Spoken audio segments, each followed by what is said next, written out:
Audio Jungle.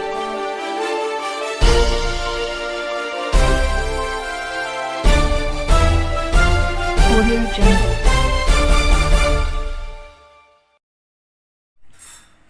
नमस्कार, मैं अरुण कुमार सिंह विकलांग वाणी में आपका स्वागत है। आज हम एक नई शुरुआत करने जा रहे हैं। हमारे YouTube चैनल पे बहुत सारे साथी, विकलांग साथी या उनके अभिभावक कमेंट करते हैं और कुछ कमेंट्स में उनके सवाल होते हैं, कुछ कमेंट्स में उनके जो जीवन में वो फेस कर रहे हैं उनसे परेशान होते हैं, उनकी जानकारी चाहते हैं। कुछ लोग जानकारी चाहते हैं, तो हमारी कोशिश है कि हम उनके कमेंट्स का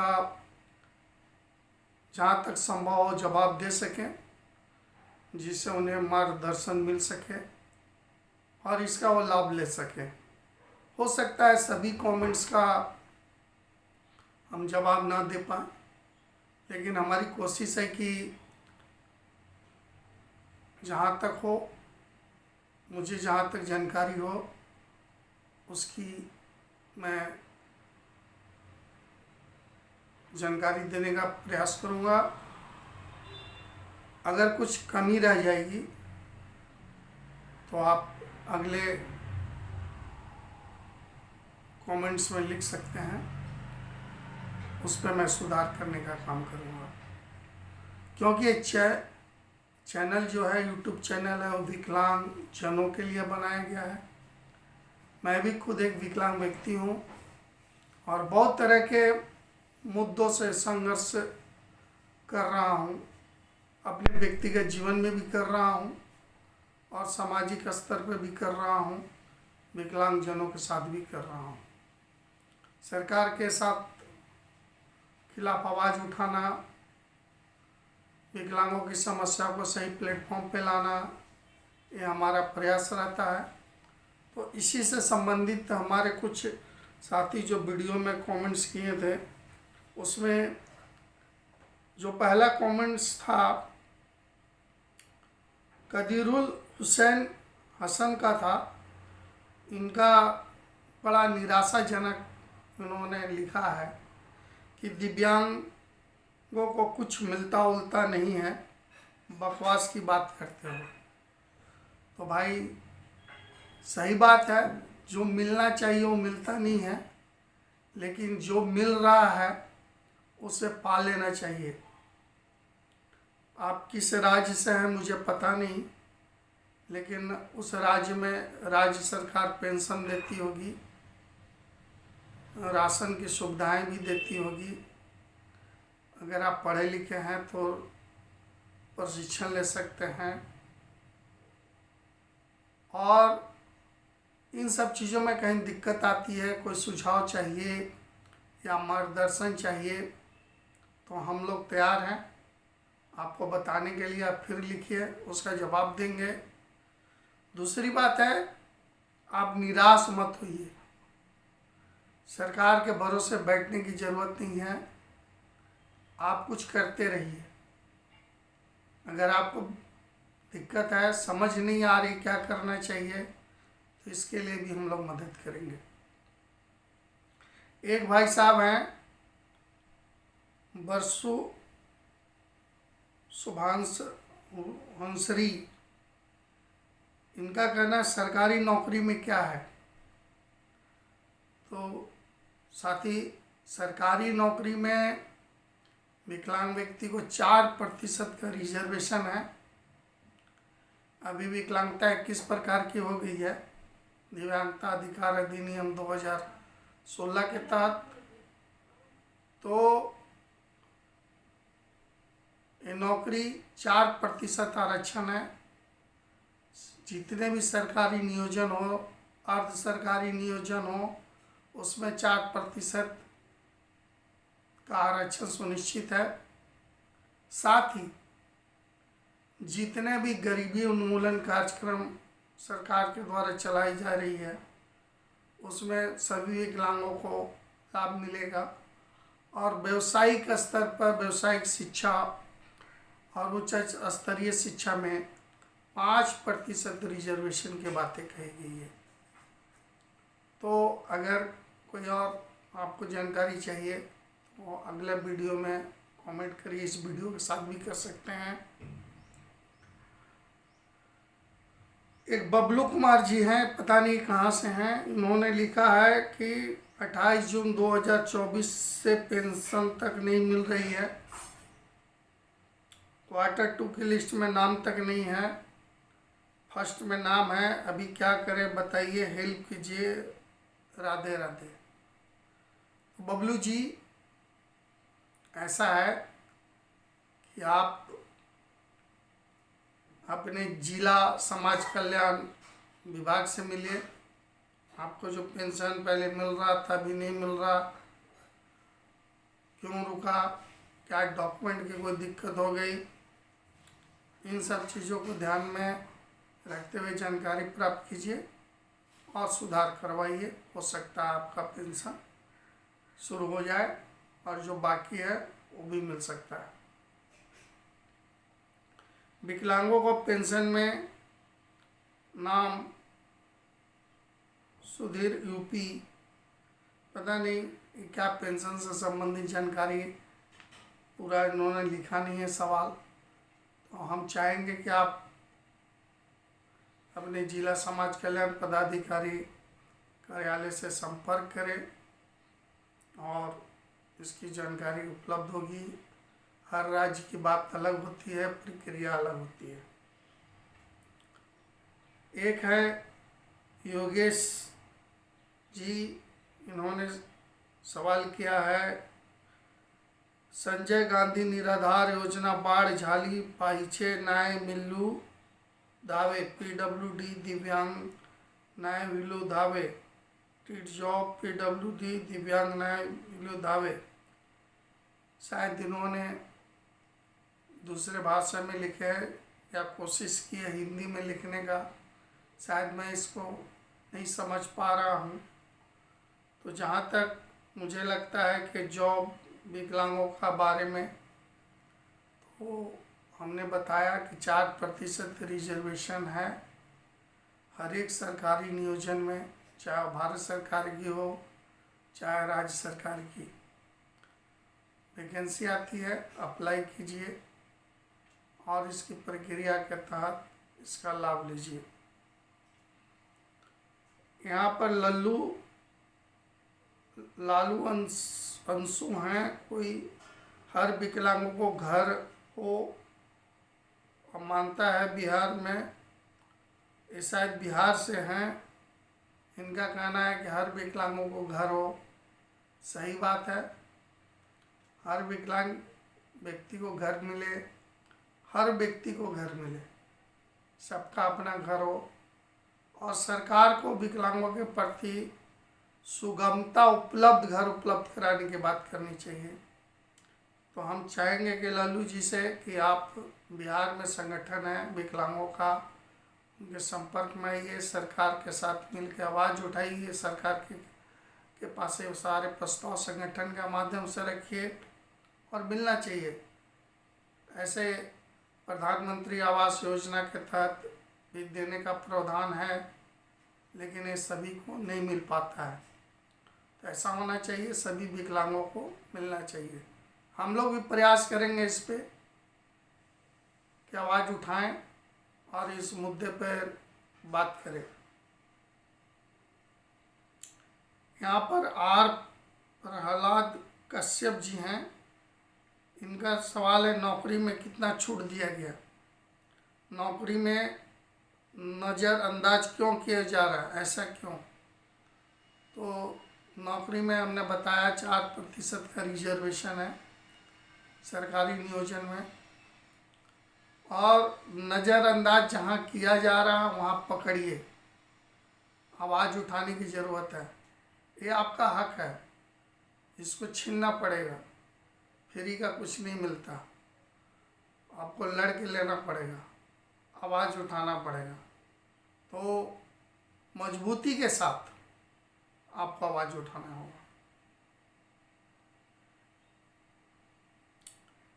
एक है रुख दिया जी, इन्होंने पेंशन के बारे में भी कुछ बोल दे दादा।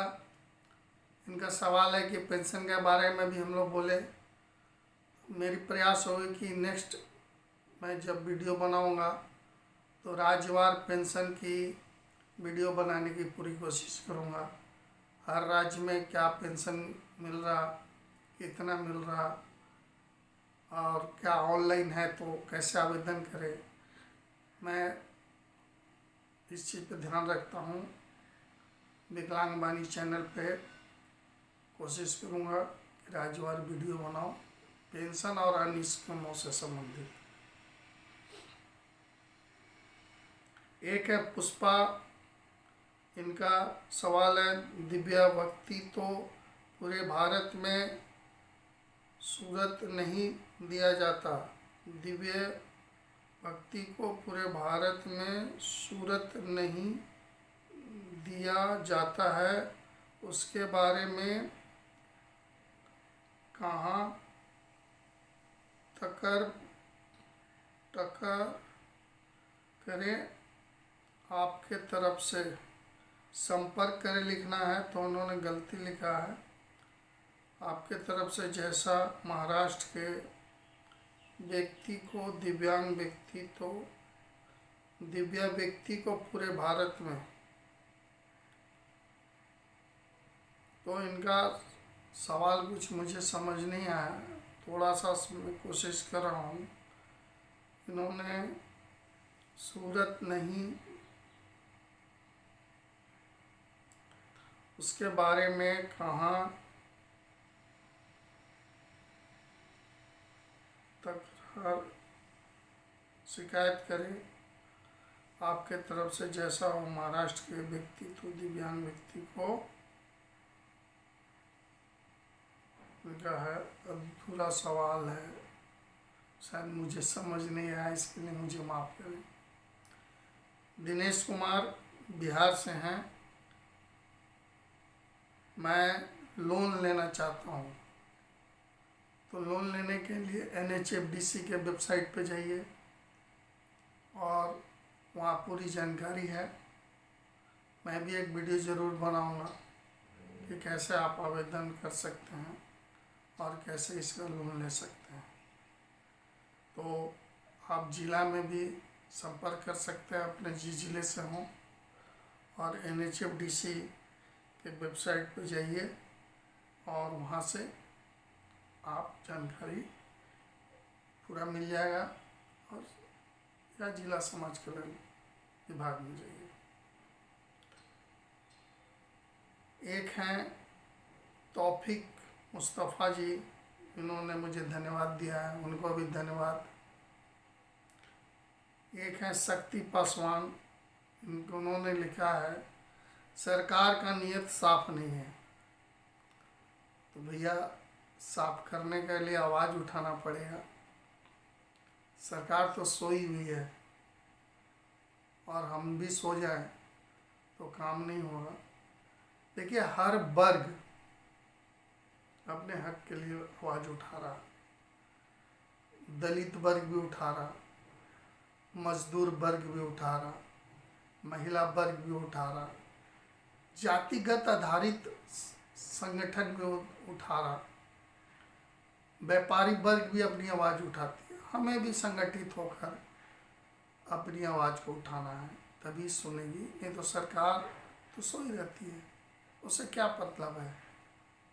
वो हम लोग को तो मालूम है, हम आप भी जानते हैं, मैं भी जानता हूँ कि सरकार हमें लॉलीपॉप थमा देती है, हम बैठे रहते हैं, तो लॉलीपॉप लेते रहेंगे तो थमाते रहेंगी। इसलिए हम लोग को उठना है, मजबूत होना है और हक की बात करना है, तभी बदलाव आएगा।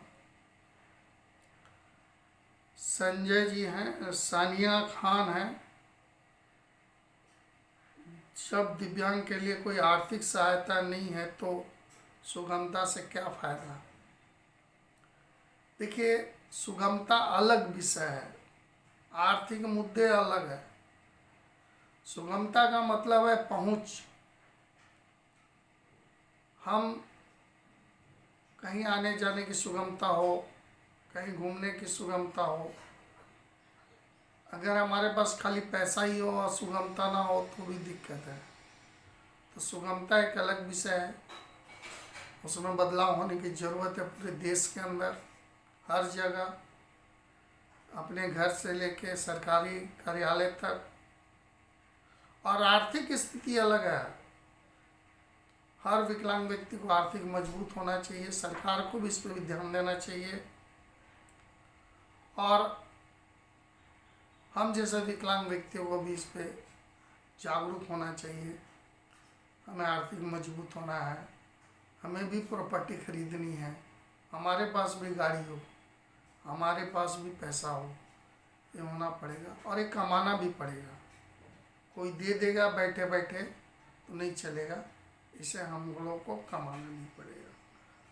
जहाँ पर रुकावटें हैं वहाँ लड़ना होगा, आवाज़ उठाना होगा। एक राजीव झा हैं, इनका कहना है कि स्मार्ट कार्ड कैसा बाबा का, मतलब सवाल समझ नहीं आया। स्मार्ट कार्ड कैसा बाबा का। तो भैया अगर स्मार्ट कार्ड के बारे में जानकारी चाहते हैं, आप बनाने जानते हैं, ऑनलाइन अप्लाई कीजिए, वो आपका अप्लाई होगा, बन के आ जाएगा। दूसरी बात, स्मार्ट कार्ड से फ़ायदा क्या है, तो ये आप समाज कल्याण विभाग से भी पूछिए। वर्तमान में तो कोई फ़ायदा नहीं मिल रहा, लेकिन सरकार अगर बना रही है तो भविष्य में इसका फ़ायदा ज़रूर मिलेगा, मुझे विश्वास है। इसलिए इसे बनवा लेना चाहिए। संजय राजपूत जी पूछ रहे हैं,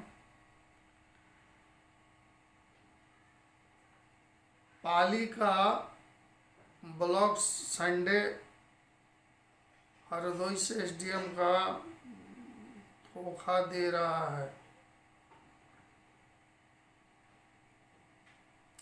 इनका कहना है, जहाँ तक मुझे लगता है, कि हरदोई का एसडीएम धोखा दे रहा है। तो अगर आपके साथ धोखा दे रहा है या किसी के साथ भी, तो आप उच्च स्तरीय अधिकारी को शिकायत कीजिए, इसको मीडिया में लाइए, लोगों को बताइए आपके साथ क्या धोखा दे रहा है। एक जयराम गुज्जर हैं, इन्होंने कमेंट्स में लिखा है, सवाल नहीं कहूँगा, कमेंट्स में लिखा है, सर मैं एक दिव्यांग हूँ और मुझे स्वरोजगार के लिए लोन चाहिए। तो भैया अभी मैंने बताया, आप NHFDC के साइट पे जाइए और वहाँ देखिए सारी प्रक्रिया दी हुई है अप्लाई करने का। आप अप्लाई करके 25 लाख रुपया तक लोन ले सकते हैं।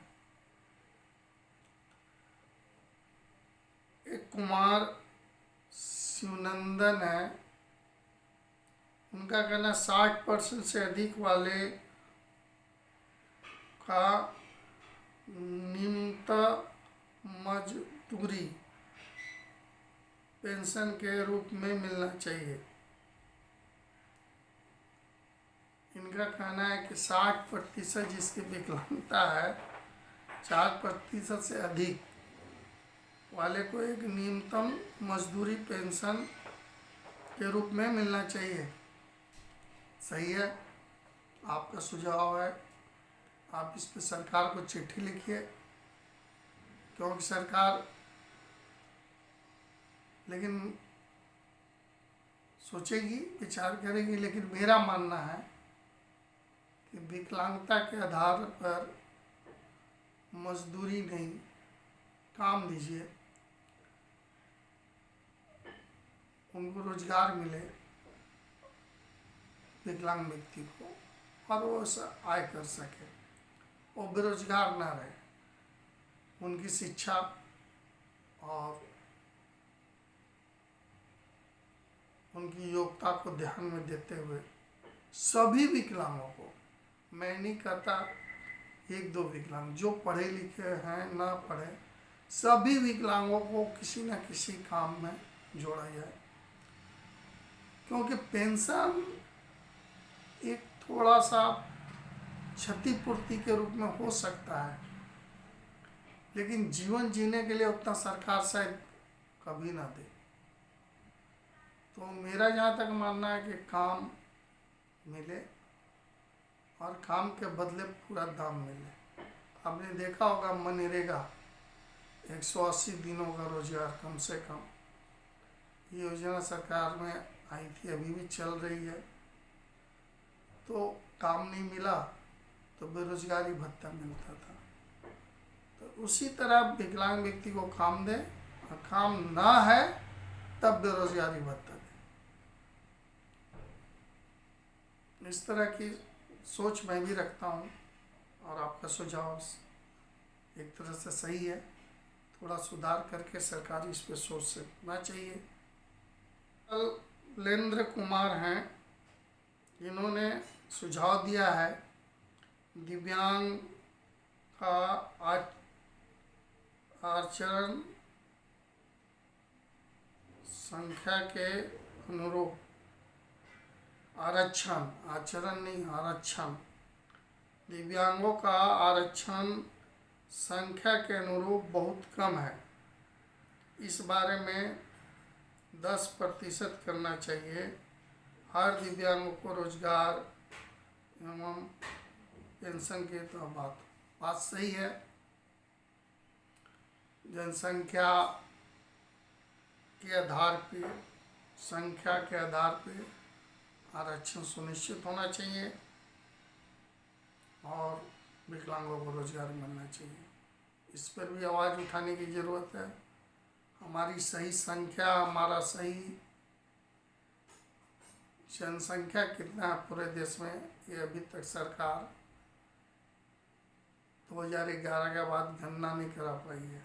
हर 10 साल पे होता है, लेकिन नहीं करा पाई है। तो बहुत बड़ी बात है। हम लोग इस पर पहल करना चाहिए और आवाज़ उठाना चाहिए। जितेंद्र MP मध्य प्रदेश से हैं, विकलांगों की पेंशन कब बढ़ेगी? भैया आपके यहाँ लाडली बहना योजना चल रहा है, आवाज़ उठाइए संगठन के माध्यम से कि जब लाडली बहना है तो हम कौन सा हैं, हम थोड़ी बाहर से हैं, हमें भी उसी आधार पर पेंशन दिया जाए। सरकार को लिखिए, सरकार नहीं सुनती है तब कोर्ट जाइए। अगर इसमें कुछ कानूनी सहायता चाहिए तो आप हमसे ज़रूर संपर्क कीजिए, हम आपको मदद करेंगे। एक भाई है संजय शर्मा जी, वो लिखते हैं सब कुछ मिलना चाहिए। भैया सही बात है, मिलना चाहिए। इंसान है तो सब कुछ मिलना चाहिए, लेकिन कमाना भी पड़ता है। हमें भीख में सब कुछ नहीं चाहिए, मेहनत करके भी लेना है। इस चीज़ का ध्यान रखें। जो सरकार की योजना है वो सब कुछ देना चाहिए, जो सबको देती है हमको भी दे, लेकिन उसके बावजूद भी हमें कमाना है। एक है दंतेश्वर पाल, इन्होंने हैंडीकैप पेंशन 6,000 रुपया होना चाहिए सर, बहुत महंगे हैं। तो ठीक है दंतेश्वरी जी, महंगाई बहुत है, 6,000 रुपये पेंशन होना चाहिए। और ये अभी हुआ भी है आंध्र प्रदेश राज्य में, वहाँ की सरकार ने किया है, और मुझे लगता है उसी तर्ज पे देश की सभी राज्यों को करना चाहिए। एक है डॉक्टर BK लोढ़ी। डॉक्टर साहब नमस्कार, आपका जो सवाल है दिव्यांगजन रेलवे पहचान पत्रों को ऑनलाइन रिन्यूअल नहीं हो रहा, सही बात है, समस्या है। सारा दुनिया डिजिटली हो चुका है, तो ऑनलाइन रिन्यूअल होना चाहिए। और हम चाहेंगे कि आप इसके लिए पत्र लिखें रेलवे को, और मैं भी कोशिश करूँगा लिखूं। बहुत सारी जब लिखेंगे तो इस पर कुछ तो कदम उठेगा। ऐसे कहीं कहीं ऑनलाइन शुरू हुआ है लेकिन सभी जगह नहीं है। और सेंट्रलाइज स्तर पर इसकी शुरुआत हो और सभी डीआरएम ऑफिस उससे जुड़ा रहे तो ये हमारे लिए सुविधाजनक हो जाएगा। तो डीआरएम ऑफिस में भी इसके लिए आवाज़ उठाइए, वहाँ भी अपना सुझाव दीजिए और बात रखिए। कंचन घोष हैं, इनका लिखना है कि सभी दिव्यांगजनों को अंत्योदय दयाल राशन कार्ड मिलना चाहिए। जो 35 किलो राशन मिलता है और दिव्यांगजनों के पास पक्का घर होना चाहिए और दिव्यांगजनों को माध्यमिक पास होना, उन लोगों को नौकरी देना चाहिए। तो सही है। अंत्योदय कार्ड सुप्रीम कोर्ट का एक ऑर्डर है 2003 का, इसमें कहा गया है कि सभी विकलांगों को अंत्योदय कार्ड दिया जाए, लेकिन ये हमारे देश में अभी तक नहीं हो पा रहा है। ये बड़ा दुखद बात है। आपने सही बात कहा, जिससे 35 किलो राशन मिलेगा तो उनके लिए बहुत बड़ा राहत होगा।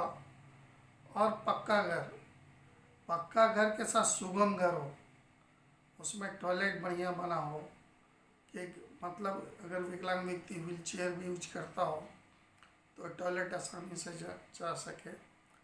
इस तरह का एक मॉडर्न युक्त प्रधानमंत्री आवास बोलिए या जो भी आवास योजना बोलिए बना के सरकार को देना चाहिए। और इस पर आप लोग भी चिट्ठी लिखिए भारत सरकार को, प्रधानमंत्री को। हम लोग भी कोशिश करेंगे। और जो भी विकलांग व्यक्ति, माध्यमिक क्या, जो भी विकलांग व्यक्ति शिक्षित हैं, पढ़ना लिखना जानते हैं, उनको रोजगार से जोड़ा जाए, नौकरी दिया जाए और पेंशन की एक संतोषजनक राशि तय और निर्धारित हो कि जिनसे उनका जीवन आसानी से चल सके। डॉक्टर बीके लोढ़ी जी का एक सुझाव है, संघ लोक सेवा आयोग, राज्य लोक सेवा आयोग, अधीनस्थ सेवा चयन आयोग, कर्मचारी चयन आयोग, रेलवे भर्ती बोर्ड आयोग और इस तरह के प्रत्येक चयन बोर्डों में कम से कम एक सदस्य अनिवार्य रूप से दिव्यांग श्रेणी का होना चाहिए। एकदम सही बात है डॉक्टर साहब। सारे चयन समिति देश के जितने भी हैं, चाहे राज्य स्तर पर जो भी चयन समिति है, इसके अलावा जितनी भी डेवलपमेंट एजेंसी की समिति हैं, जैसे जिला में विश्व सूत्री कार्यक्रम का होता है, बाल आयोग होता है, युवा आयोग होता है, महिला आयोग होता है, पिछड़ा जाति आयोग होता है, दलित आयोग होता है, सभी आयोगों में कमेटी में विकलांग व्यक्ति के एक सदस्य, एक प्रतिनिधि का मनोनीत होना चाहिए। यहाँ तक लोकसभा में जो राज्यसभा के में मनोनीत सदस्य होते हैं, उसमें भी विकलांग व्यक्ति का प्रतिनिधित्व मनोनीत होना चाहिए। पंचायत स्तर पर भी होना चाहिए। छत्तीसगढ़ में इसकी शुरुआत हो चुकी है। तो हमारा मानना है आपके सुझाव को लेकर ये सभी होना चाहिए। तो हम आपसे रिक्वेस्ट करेंगे कि आपका सुझाव बहुत बढ़िया है, आप भारत सरकार को पत्र लिखें और हम लोग भी इस पर पत्र लिखेंगे और हम लोग भी इस पर आवाज़ उठाने का काम करेंगे। तो साथियों, ये सारे कमेंट्स आपने लिखे थे और सभी को मेरे ओर से तहे दिल से बहुत बहुत धन्यवाद। आपने मेरे वीडियो को देखा, मेरे वीडियो को देखते हैं, प्यार देते हैं। आपके इस प्यार और इन कमेंट्स, इन सवालों से मैं रूबरू होता हूँ। मैं कुछ लोगों को व्यक्तिगत रूप से कमेंट्स में जवाब भी देता हूँ। मुझे बहुत खुशी हो रही है। हम सामने बैठ के बात नहीं कर पाते, लेकिन इस वीडियो के माध्यम से हम आप तक पहुंच पाते हैं, आपके सवाल हम तक आते हैं, सुझाव आते हैं। तो इसी तरह आप अपना प्यार बनाते रहिएगा। हमारे चैनल को सब्सक्राइब कर दीजिएगा, लाइक कर दीजिएगा, शेयर कर दीजिएगा। हम क्योंकि विकलांगजनों के मुद्दे, उनके संबंधित जानकारियाँ ये सारा लेते आएंगे, लाते रहेंगे। और जिस तरह आपने चैनल को बहुत सारा प्यार दिया, आज हमारा चैनल 1500 सब्सक्राइबर कंप्लीट किया है। हम चाहते हैं कि मिलीनियम बनाइए आप इसको। और मैं वादा करता हूँ इस चैनल से जो भी आय होगा, जो भी इनकम होगा, उसका एक भाग राशि, एक भाग बड़ा राशि हम विकलांग लोगों के कल्याण में लगाएंगे, जिससे चैनल और ग्रो करेगा। आप जितना ज़्यादा से ज़्यादा इसको सब्सक्राइब करें, आप ज़्यादा लोगों तक पहुँचाएं, ये हमारा विनती है, ये हमारा अभियान है। हम ये चैनल कमाने के लिए नहीं बनाया है, एक आंदोलन के लिए, एक विकलांगों के हक के लिए, उनकी आवाज़ उठाने के लिए। आज हम दिन भर मोबाइल पे अपना वक्त गुजार देते हैं, तो हमारा मानना है हम कुछ समय इस पे देके एक बदलाव ला सके, समाज में एक परिवर्तन ला सकते हैं, इस देश की व्यवस्था में हम अपनी एक जगह और पहचान बना सकें। तो आप सबों को फिर से हमारा प्यार भरा नमस्कार। और हम विश्वास करते हैं कि हमारे चैनल को ग्रो करने में आप मदद करेंगे और ज़्यादा लोगों तक पहुंचाएंगे। धन्यवाद। फिर मिलते हैं अगले वीडियो में।